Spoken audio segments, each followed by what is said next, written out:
Okay, now we're going to choose the suburb to buy our property.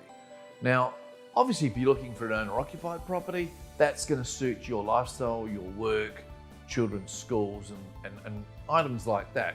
Now, when it comes to investing in property, it's really important to get the right suburb.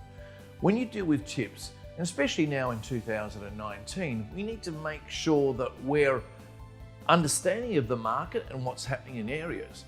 Now, tips will normally stick within 12 kilometres of the CBD, and we think that's where the main growth is. But within that 12 Ks, you need to also understand what's boomed, what hasn't, what's about to.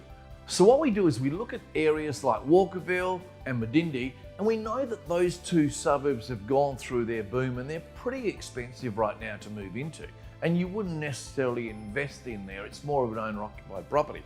So we'll go a couple of suburbs over. We'll go to areas like a Vale Park. Now, that's the next suburb over, and it's still at a reasonable price, and prices in those areas are still growing in around that Vale Park suburb. So currently we have a couple of investment properties that we're developing in that area, and we think that they're a great possibility to invest in the future and for capital growth. We've also got properties at a certain price range that's going to suit better for growth. Now, for example, if you're looking at an $800,000 or $900,000 investment property, it's harder to get growth there when you're buying it as an investment property, because you've got to look at the rent return, the cost of owning that property, and what you're going to make out of the property after you pay all those expenses. So getting the right price range is really important as well. And that's where we can sit down and explain to you how the system works and what we're looking for. Other areas that we consider all the time is anywhere between the city and the sea.